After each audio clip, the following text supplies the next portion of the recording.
everyone. Welcome to the Magnifying Glass Podcast. I am your host, Carly. Today we have Dr. Forget. She is a professor from the University of Manitoba. Manitoba. Manitoba, a health economist. She received her doctorate at the University of Toronto.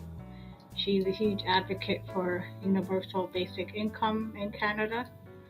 So welcome and thank you for joining. Carly. Why are you passionate about advocating for universal basic income in Canada? Is there something, in your life that made it spark an interest? That's a really good question. I think that probably everybody that works in the area of poverty mitigation probably has had some personal experience with poverty.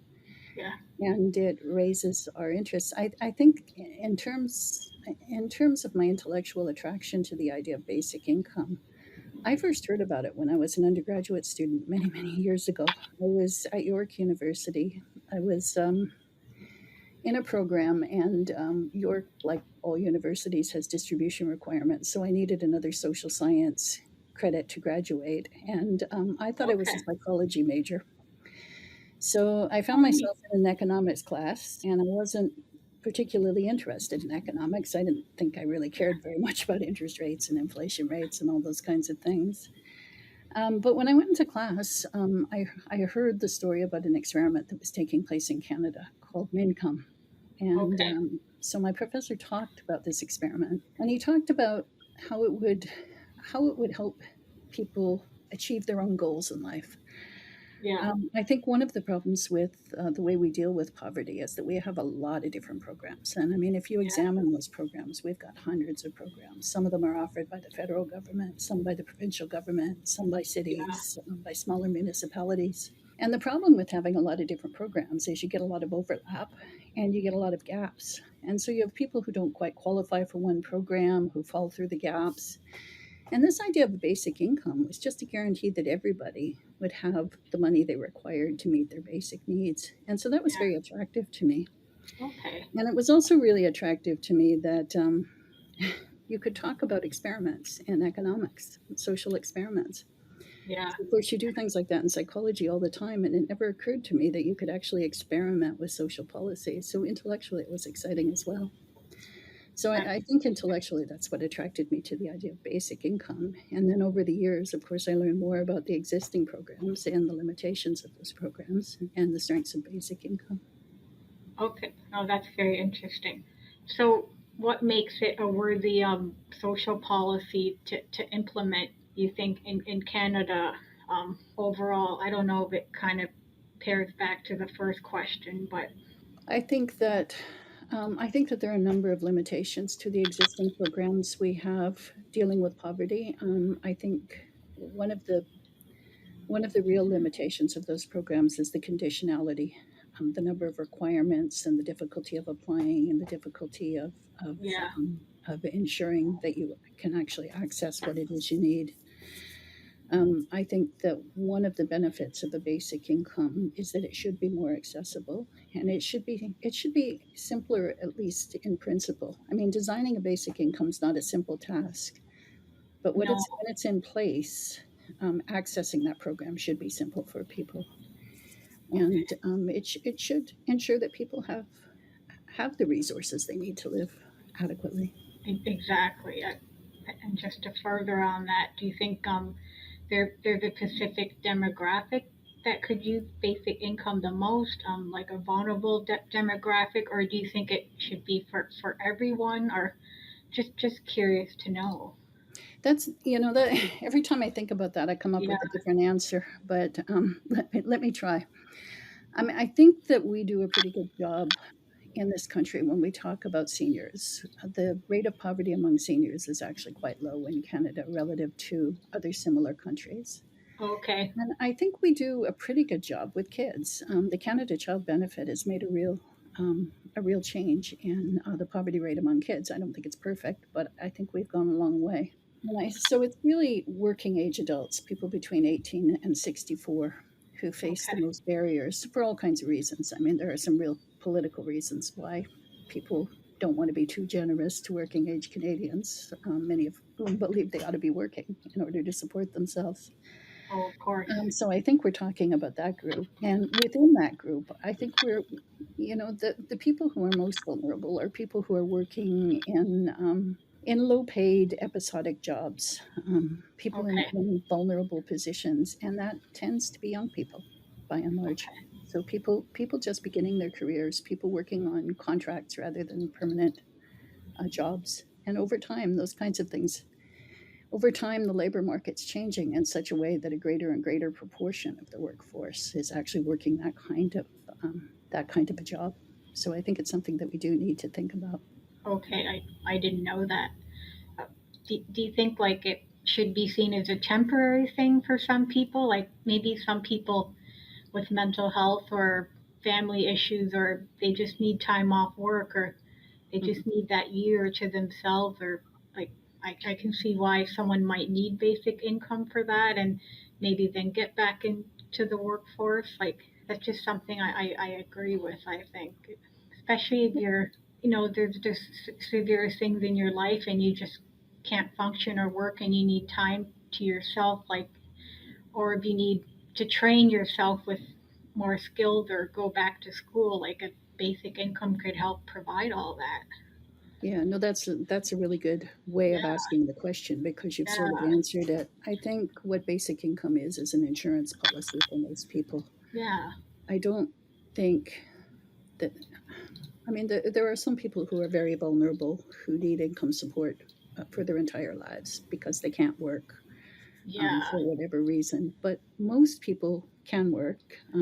They yeah, won't necessarily be working all the time, depending on what the job market is like and how they're performing. And there are an awful lot of people with episodic disabilities, okay, disabilities, mental health disabilities that come and go. yeah, And I think when I go around the country sometimes and talk about basic income, the people who come to talk to me afterwards, they hardly ever ask the question when I'm talking, but afterwards they come and chat. And I hear from a lot of people, especially young people, who struggle to fit into regular workplaces. yeah, Very often get jobs and they work for long periods of time, but they burn out very quickly and they need time away from the workplace. yeah, And if your mental health is vulnerable in that sense and you move away, it's very difficult to take a permanent full-time job and to maintain that job. So people get jobs and then they get fired from their jobs or they leave their jobs. And it means that they're always starting over, right? They're always starting at the bottom and trying to work their way up. And I think for people like that, a basic income is almost a godsend. Another group of people for whom it turns out to be really important are people who work on contracts. And a okay, lot of those people are in the arts. So they're yeah, artists, they're musicians, and those kinds of jobs tend to come and go. I mean, sometimes they pay really well, but you work for 3 months and then you don't work for a long period of time. And so having a basic income there that at least means you can pay the rent and feed yourself, waiting for the next job to come along while you're working, while you're putting a career in order, I think is a really important thing.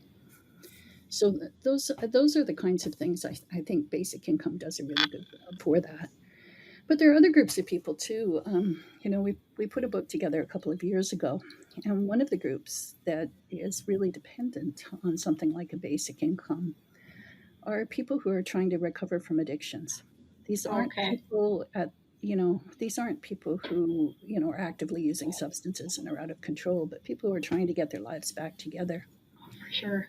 And it becomes really important for people to be able to move to places where they're not interacting with the same group of people, to be able to have money that they can count on to take care of themselves, even if they make mistakes, even if they fall off the wagon, even if things happen where they have some difficulty. And it just becomes a kind of security. If you think about other kinds of programs, very often you make mistakes and then you're out of it. The Yeah, support disappears. With the basic income, you can afford to have a second chance. And that's really what it does. It gives people second chances. Similarly, that's a good people word. people leaving institutions of all kinds, including prison, including jails. Very often, I mean, if I think of one of the most vulnerable groups out there in society, they're very often middle-aged women who've spent most of their lives in jail.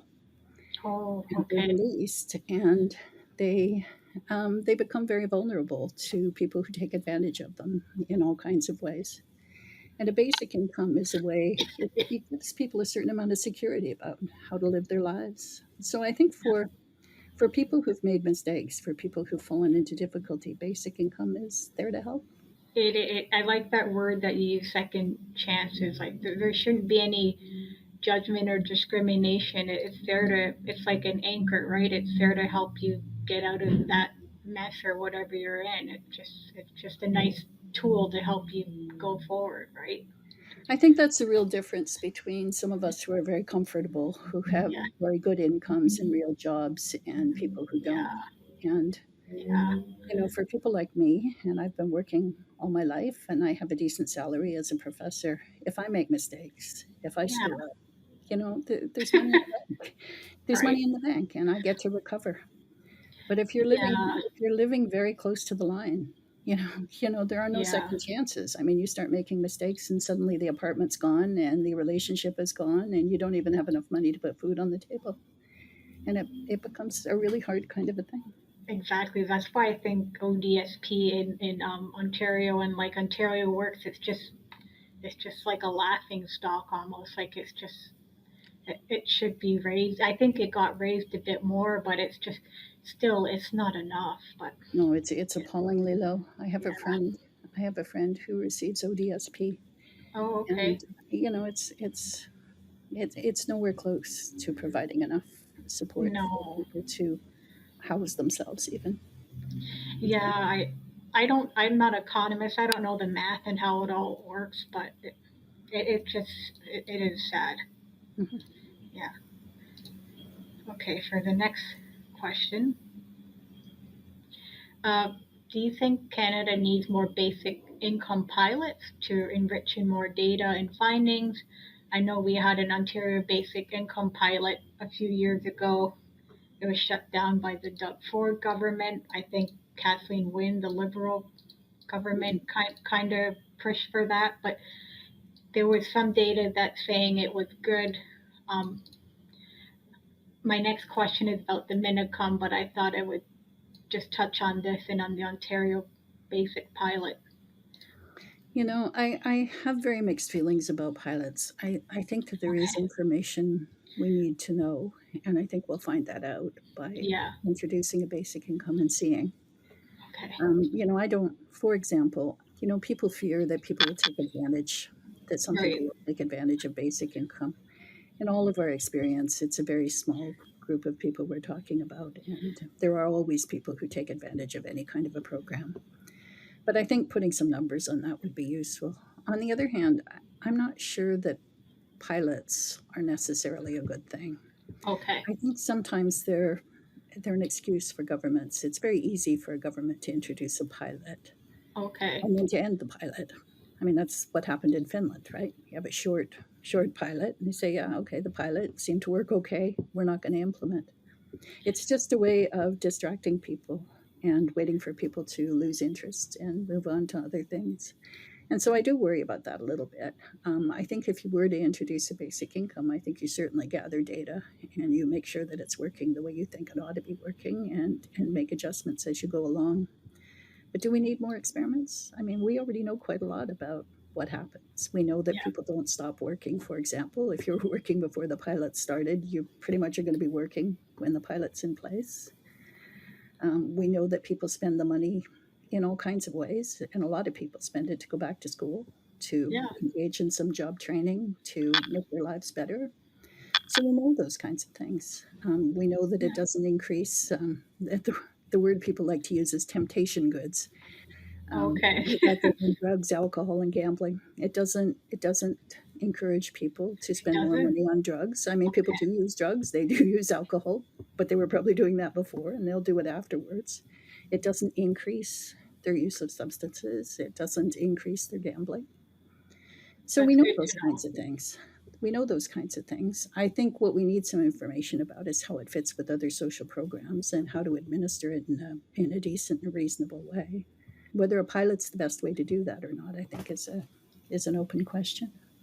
Okay, yeah, I wasn't sure. Some people have mixed views on that, and the Finland article I sent, like some people found it a bit skewed, like it was a way for the government to say, no, it's not a good idea. But Mhm.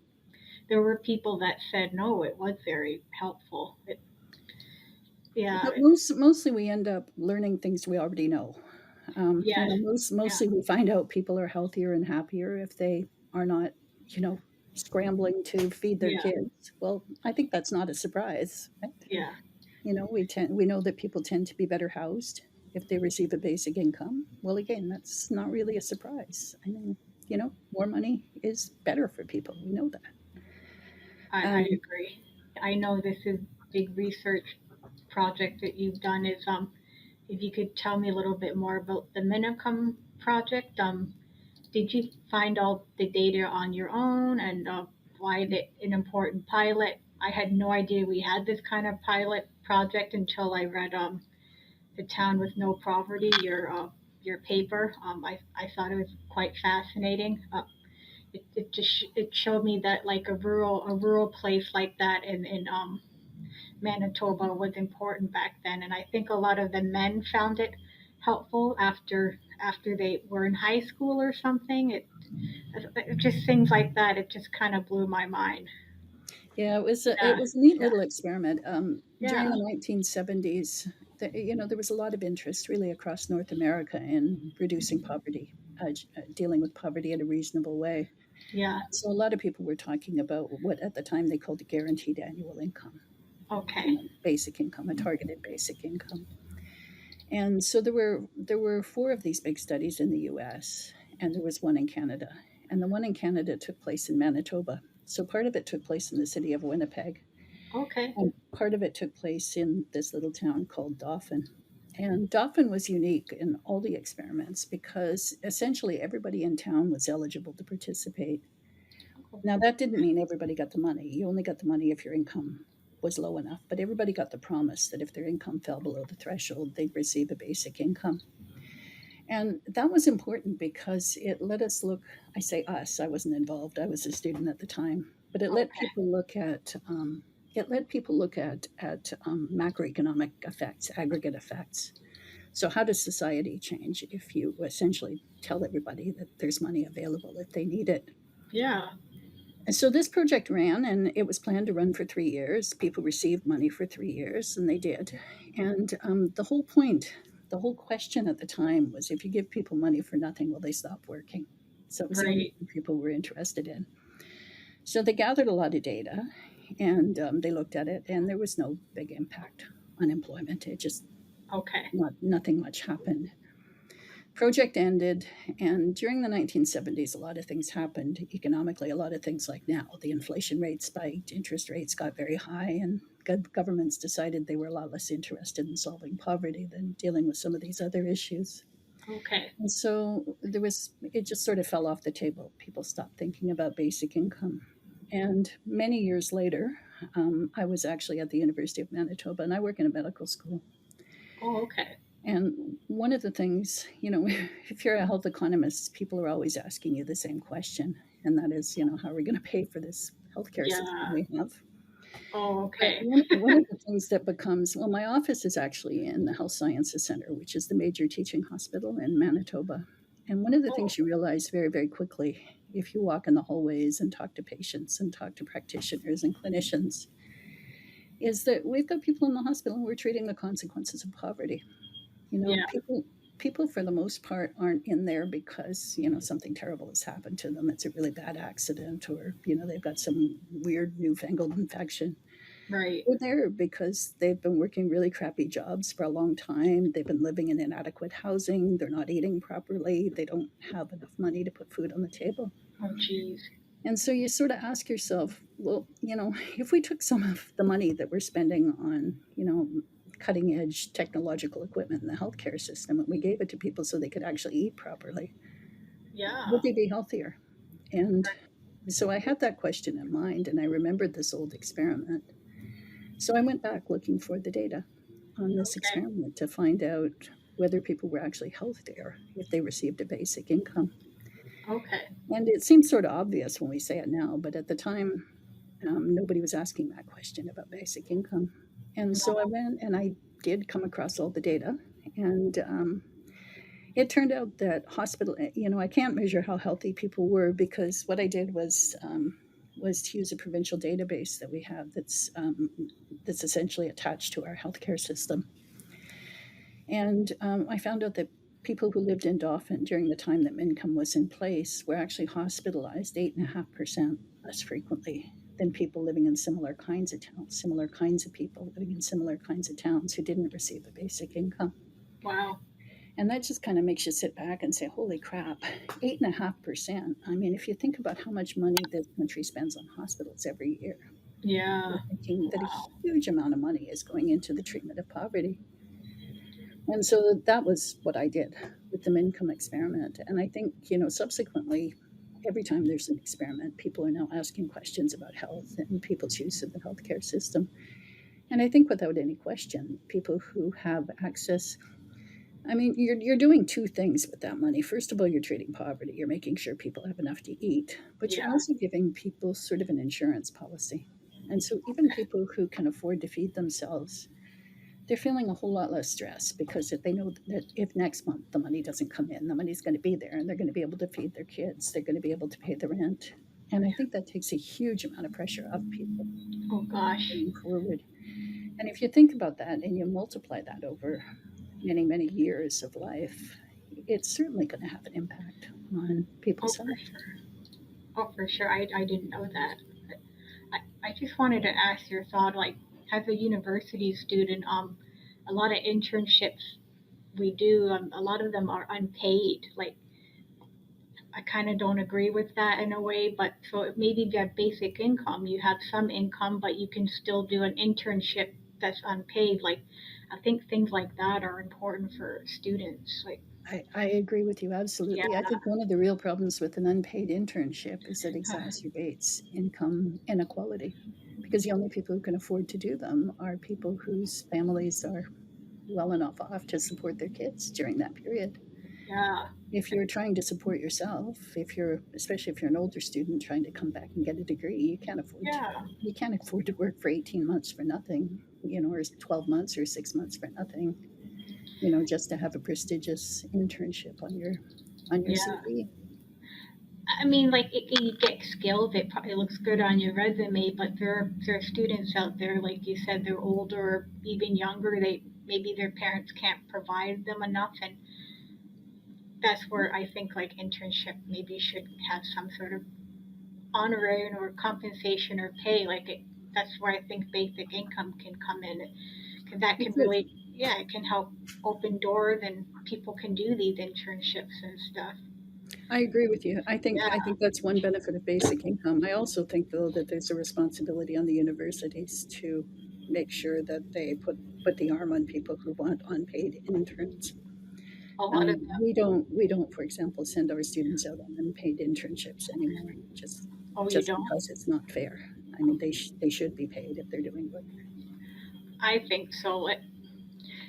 The United Nations, I'd love to do an internship with them. They're all unpaid, and you have to move to like New York or a really fancy, Exactly. like, Imagine. I yeah. mean, how wealthy does your family have to be to support you in New York for a year? I think a lot of the students who do that, they got old money or their parents supporting them. Hmm. Yeah, for that Hmm. kind of stuff. Yeah. They're sure as heck not an Indigenous student with two kids coming back to finish a degree. No. No, very rare. Yeah.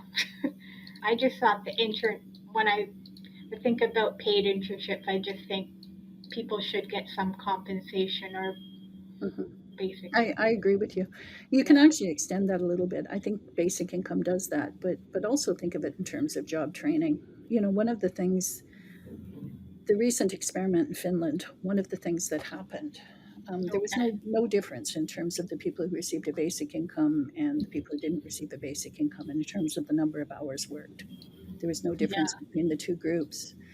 But the people who received a basic income by the end of the experiment were much more likely to be moving into permanent jobs as opposed Okay. to doing sessional things and contract things. And the reason is that they could afford to hold out for a better job. They could afford to, they weren't desperately trying just to make enough to survive. That's true. I I'm also a writer and I like the arts and stuff. And I don't know if you heard the Writers Trust of Canada, the Hmm. big thing in Toronto. They I think just a few years ago they introduced this like a grant for writers, like $5,000 or $10,000. Like you get it a part of it every month because they know a lot of artists, like you said, they struggle or they do contracts. Like things like that are very important for the arts. I think 'cause Hmm. they tend to have lower income jobs, or maybe not in like an art gallery, but more like literary magazines or things like that. It's just harder to get by. Hmm. Yeah. It's just a way of buying time for people to do their important work. Yeah, for sure. I've talked to a lot of people about basic income, and the first thing that comes to their mind is, oh, it's people that are they're going to take advantage of it. Is it going to make people lazy long term if they use it? There's this thing called guaranteed job income. It's Mhm. a few articles I read on Jacobin. Should we promote more of guaranteed job where everyone gets a job?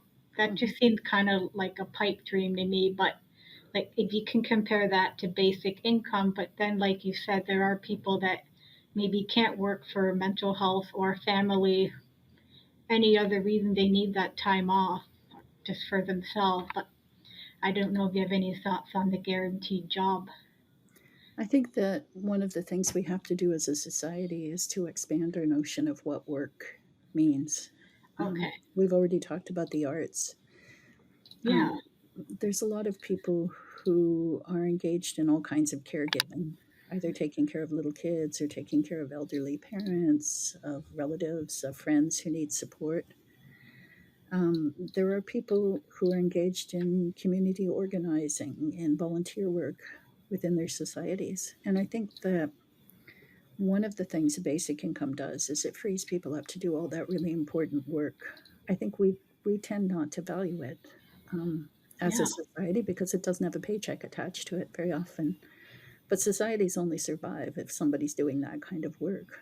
So there Okay. needs to be an opportunity for people to do that.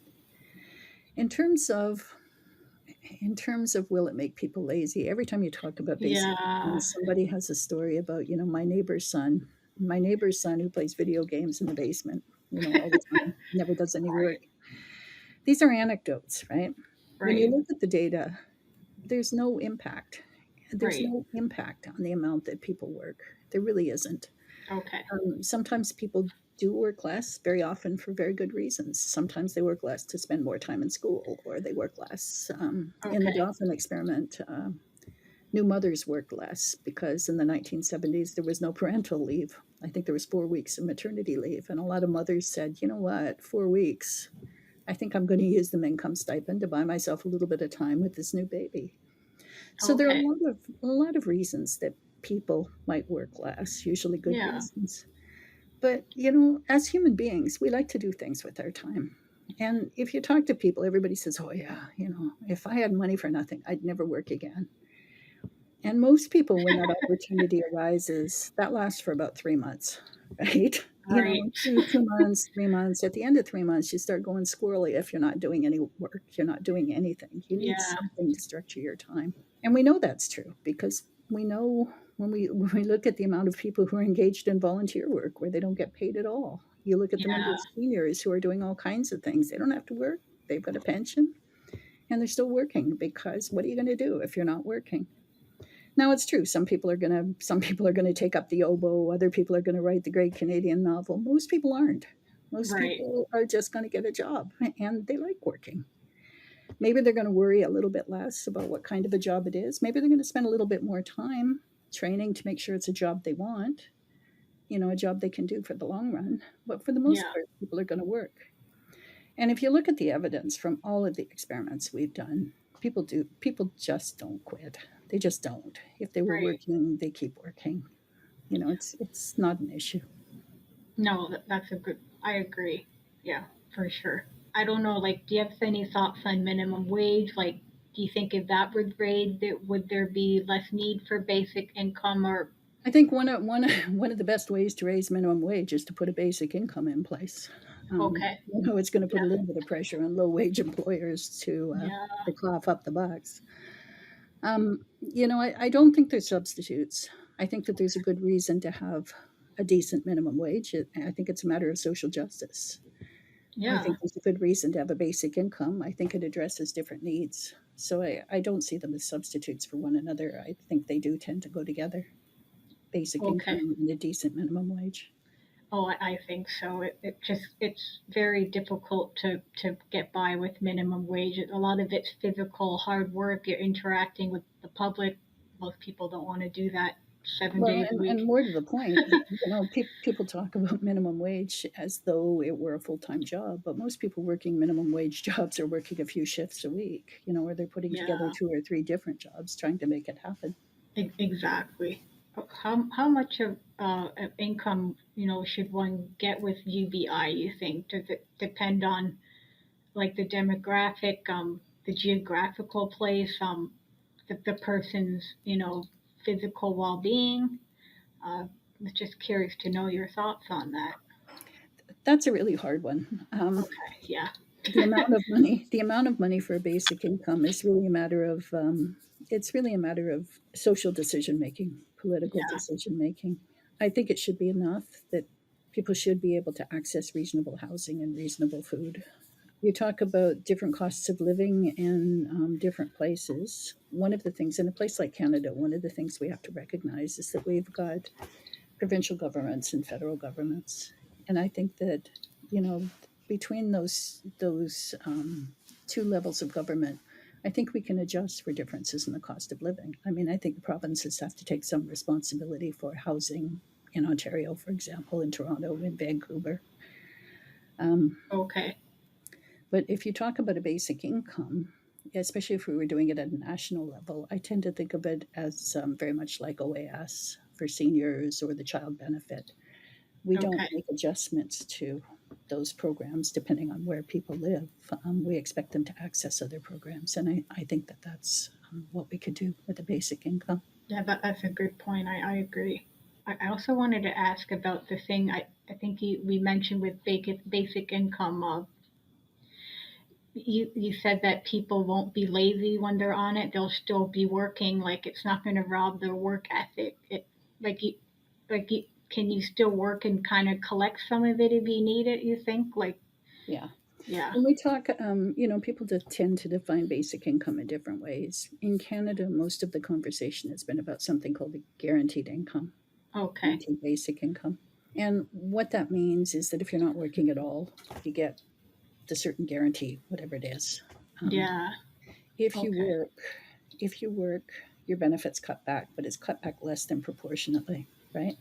So that if you go out and you work and you make $100, your benefit might be reduced by $50 Okay. or less or more, depending on how you design it. But the point is that if you're not working, you get the full amount. If you're working a low wage job, you get a partial benefit, and it gradually tails out as your earnings increase until it disappears at sort of middle incomes. Okay. So, That's the good to really know. nice thing about that is you don't run into a welfare wall like you do. Yeah. If you think about Ontario Works, for example, I think you're allowed to make $200 or something it starts, before it disappears. Oh, I didn't know that. It's something like that. I can't remember. I don't live in Ontario. I can't Oh, remember right. the Yeah. details, but what a basic income does is it disappears gradually. So as Okay. you work and as you make more and more money, your benefit declines till it Oh, disappears. really? Okay. That's good to know. So and the point of that is to encourage people to work. You're always better off working. Than if you work for an hour, you're always going to be better off than if you don't work. So E- it ex- it it reduces that disincentive. Exactly. Do you have any thoughts on the 4-day work week? I think that's in Europe a bit. I don't know if you have any thoughts on that. Just curious to know. Would that make people healthier and happier if they have 1 day less a week? That's that's a really hard question to answer because I think it depends a whole lot on the job. I mean, you're talking to a professor. We work all the time. I mean, Oh, we you really do? do. It sounds, I mean, it sounds self-serving, but Yeah. it's hard to if you're doing a job you enjoy doing, it's Yeah, hard to step away from it sometimes. It's the same with being a writer. You're a writer all the time. And so, exactly. I think that there are some jobs that are quite decent and that people enjoy doing. I think that there are other jobs that are very, very hard, um, and you do need time away. So yeah, I mean, I'm all for Yeah, flexibility. Do what works. do what works. I think a lot of profs don't you work like 40 or 50 hours or it depends. It just seems like a lot of them are overworked and they got dark circles under their eyes. And you Well, need the to go. problem, we don't. It doesn't look like we work a lot because we don't teach many classes. But I Oh, mean, okay. you're trying to do all kinds of other things at the same time. Yes. And I think it's the writing. Actually, most people really quite get into the research and get into the writing and like doing it. And Yeah. I when don't you know how you guys manage to write syllabus, teach lectures on committees, and read like it just sounds like a circus monkey thing. Well, that's a very kind thing to say. You should read Twitter because most people think very differently about what it is professors do or don't do. But Oh, okay. I hope to get into academia if I can, but it just seems a bit stressful. But you never know. it's very hard when you start. Yeah. Okay. There's this one. 'Cause I don't. I'm a political science background. I don't know if you can answer this, but when it comes to like Canada politics and Canadian political parties, will it be difficult to implement basic income, you think, depending on the nature of the political party in power, like federally and provincially? Do you think that provinces should decide if they want to introduce basic income or should it be more the federal level? I don't know if you have any thoughts on that or, I do, but you should take these as the thoughts of an amateur. well, that's I, okay. I actually think provinces are quite different, and I think provinces are quite important. Yeah. And so I think that if the impetus towards a basic income were to come from the provinces, I think that that Okay. would be a very positive thing. And I think it also allows for differences in design that Yeah. reflect differences in provincial character. So I think that is important. In terms of political party, it's so hard to say right Yeah. now. It's really hard to say because Yeah. basic incomes is a funny kind of a policy. It has had support right across the political spectrum. Yeah. It was really the sort of precious baby of the Conservative Party in the 1970s, and I over was good. time, it began to be seen as a leftist a leftist impetus. Um, Yeah. I think that there is support for basic income across the spectrum for different kinds of reasons. I think people on the right tend to see it as a more efficient way of delivering social policy, and I think they're right to do that. I think people on the left see it as a sort of a humanitarian thing. It's good to give people the support they need, and I think they're right to do that. But at the same time, there's criticism of basic income right across the political spectrum. So people on the right worry that there will be people who take advantage of this and we're encouraging people to be lazy and they won't work. Yeah. And people on the left worry about the destruction of existing social programs that they think are very, very important. And I don't think basic income is a substitute for social programs. Okay. It's just a cash transfer. There are a lot of other programs we need, like, for example, healthcare and education and job training and all those kinds of things. So, yeah, it's hard to say. I mean, attitudes towards basic income change over time. Yeah, it's interesting how like there's the left or the right or the moderate, they all have different views on it. Some will say it will just destroy the economy and workforce. Some will say no, it will Mhm. benefit. I actually there's a basic income scholar from Western, David, I can't pronounce his last name, but he wrote an article on basic income. He said how it would help entrepreneurs and business Mhm. people like they, Absolutely. yeah, they can get have some time off, come up with creativity because a lot of them are working. They don't have time to To come up think, with it. to Yeah, think at all. yeah, No, oh, I know. And if you think about the failures, business failures, I mean, most yeah. businesses don't even pay a salary to their founders for the first several years. Oh, I So didn't I know think that. a basic income is very supportive of small scale business. People doing things. I think the other thing is that we really do have to keep in mind the way the labor market is changing over time. Yeah. It isn't the 1950s anymore. You don't graduate from high school and get a job that, work 40 hours a week for the next 50 years and then retire with a Right. defined benefit pension plan for the rest of your life. I mean, that just doesn't happen. And Oh, as the nature of jobs is changing, and we're competing more and more and more with things like yeah. artificial intelligence and the replacement of a lot of kinds of works with Okay. technology. I think, it's not that I think jobs are going to disappear, but I do think the nature of jobs is changing a lot. There's a Yes. huge demand for labor, but it's not always satisfying labor, right? It's not always good labor, and it's not always labor that pays well. And so Exactly. I think we need to ask ourselves how it is we're going to ensure that, people can live, they can raise their families, they can take care of themselves over time and save. And I think basic income becomes a way of doing that. It does, and I think it's important, especially people in academia. A lot of them can't secure tenure these days, or it's very difficult now.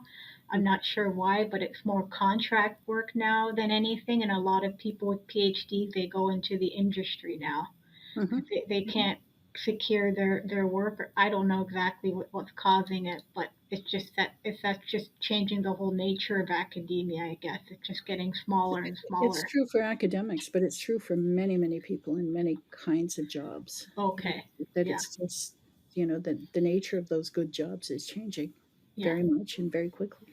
And that's where I think basic income could be implemented for those reasons for sure, because it's just Mm. so precarious and laborious.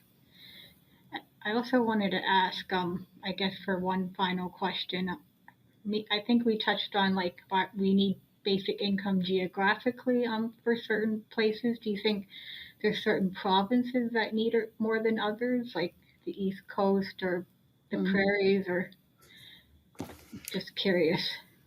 I don't think so. I don't Okay. think so. Yeah. I think that every province has its Yeah. share of people who need support. Okay. It might need a different kind of a basic income depending on the nature of the economy, but Yeah.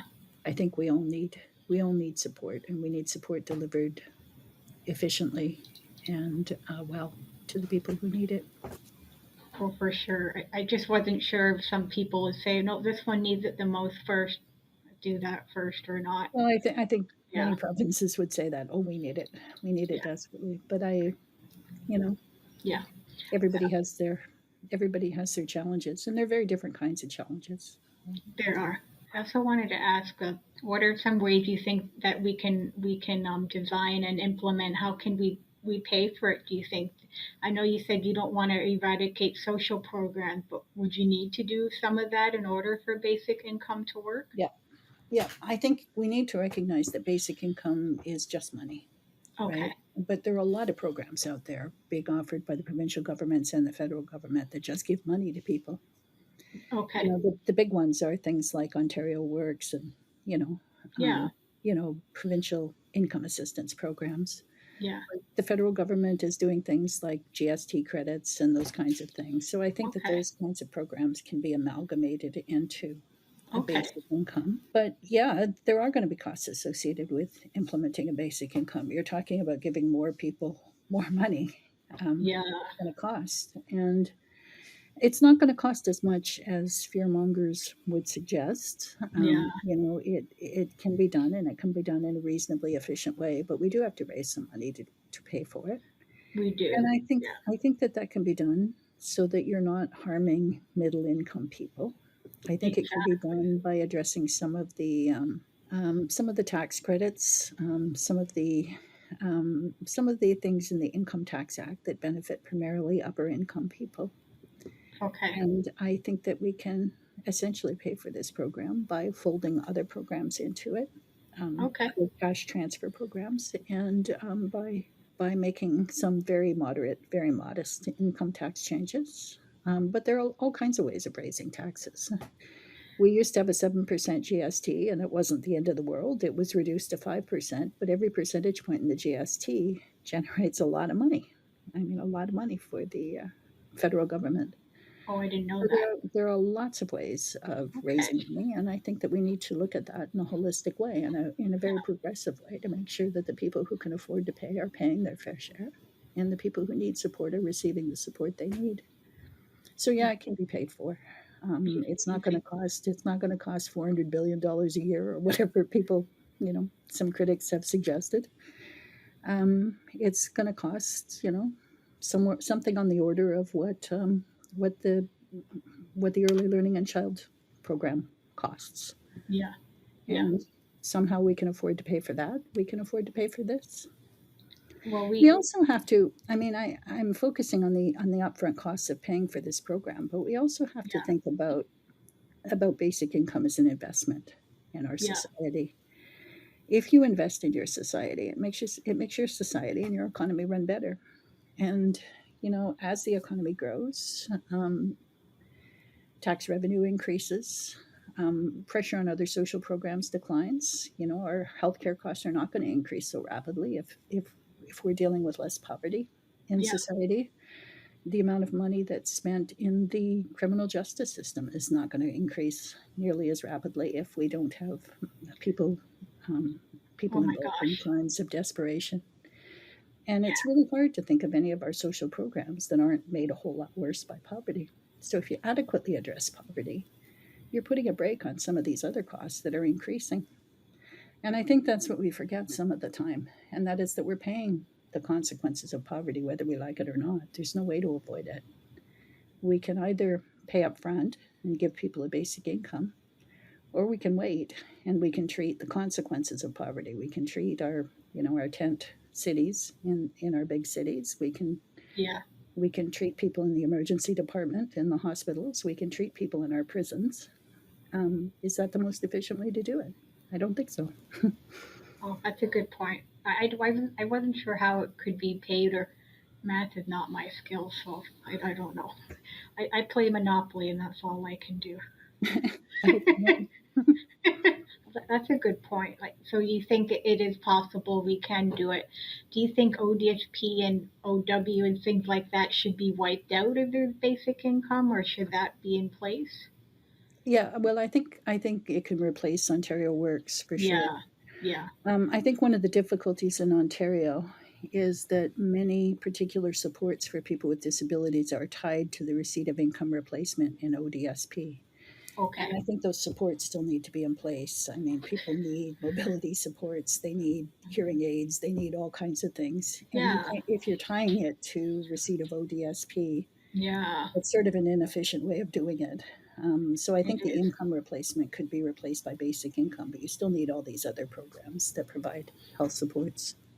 You do, because the basic income alone may not be able to cover all the program or Well, support. yeah. I mean, I think people with disabilities have particular needs that need to be addressed through particular programs, and I don't think a basic income can replace goods and services that are put in place to meet particular circumstances or particular needs. Yeah, for sure. I just wasn't sure what your thought was on that. I guess for this question, it like just for a vision, what do you think would happen? Like, if basic income was implemented, how do you think society would change in like 3 or 5 years? Like, do you have any thoughts on that? Like, in terms of the market, people's happiness, just things like that, or if you have a You know, vision. I do Yeah. actually. I think it would be interesting because I think, you know, how do I answer that? I talked to some of the people who were in Dauphin during the time of the experiment, and their memory of the period was of it being a very pleasant time. A Okay. pleasant time in the sense that everybody had a few dollars in their pockets. So Yeah. everybody could afford to go out for a beer after work. Everybody could afford to participate in society. Yeah. Everybody was part of the community. And I think, sometimes we forget how hard it is to participate in our communities if we have no money, if we don't have, if we don't have acceptable clothing to wear, if we don't have even a little bit of loose change to be able to pay for minor expenses. And I think having just that little bit of extra money would be a very positive thing for people. And the other thing I think would be very, very helpful is just a reduction in the general level of stress in our society. Oh gosh. I think the amount of stress and tension that people are dealing with is leading to this sort of epidemic of nastiness that I see out there sometimes, our unwillingness to think about other people or focus on ourselves. And Yeah. that just seems so extreme to me, particularly since the pandemic in Oh ways my that I gosh. didn't anticipate. Oh, do you have any thoughts on CERB at all? And then the pandemic, I didn't a lot of restaurants just get wiped out and businesses because of that? Oh my gosh, it's just so sad. Yeah, it Yeah. is. It is. All my favorite restaurants are gone, and Oh no. I have to Oh, learn about all the new ones that have, and oh and a lot of new yeah, ones have come as well. yeah. It's just, things are It, changing and changing like, very quickly. and with the pandemic, like we had CERB, but it it doesn't mean like restaurants and business owners, even if they got it, like doesn't mean they could keep their business afloat in a way because everything was shut down with the lockdown and all that. Or I don't know. It was Yeah, hard. It was hard on small yeah, businesses for sure. But yeah. on the other hand, a lot of the government supports kept alive a lot of firms that probably would have gone out of business anyway. And Okay. so, the fact that we're seeing them fail now is to me not really a surprise. Some of them should have probably failed 3 years ago. And Oh, for if you think sure. about how many new restaurants don't make it, for example, don't last Yeah. more than a couple of years. Oh, that happens. Oh, I didn't know that. Oh no, Oh, oh, a lot of new oh. businesses fail all the time, and Okay. I think that the supports kept alive a lot of businesses that probably should have gone away. Oh, okay. I guess it depends if you have a lot of customers that go back and they really like your food or work or whatever too. Yeah. Those are all the questions I covered. Unless there's anything else you want to add. I can't think of anything else right now. I Um, can't think of anything. As soon as I hang up, I will, but it's too late. I I, think that's fine.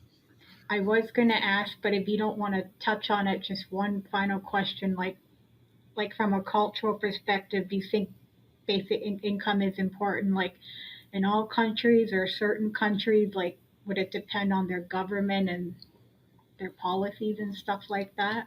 I've been very focused on basic income in Canada, in Okay. high income countries. I think that actually cash transfer programs, which is what they tend to be called in low income and middle income countries, Okay. tend to be really quite successful.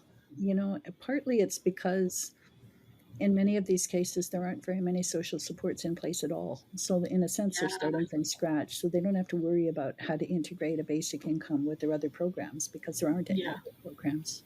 So I think that there's a lot of opportunity for cash transfers. I also think that there will be a fair amount of variation in terms of what they look like over time. Okay. That's good to know. I also there's a good book I read. I just wanted. I think it's called The Theory of Everything or something. It was by a Scandinavian writer, and it's not about basic income, but she said a lot of the European countries they have higher tax, so they have better social program, quality of life. Like we kind of have that here, but she said it's a lot better over there. Like their health care system is just more advanced. Like it kind of makes me think about basic income in a way, even though you have to pay higher taxes, but you're getting a lot of social benefits out of that. It just made me think of basic income for some reason. I think that's true. I Yeah, think all good yeah. things are worth paying for. Oh, for sure. Some people disagree with that, but in the end of the day, it is helping your society and the low people on the spectrum and your healthcare system and better social programs overall. Just a lot of libertarians wouldn't like that, but On the other hand, there's a lot of libertarian support for basic income. oh, really? Oh, okay. Oh, I didn't know that. Mhm. Oh, well, that's good to know. Well, I think I covered everything.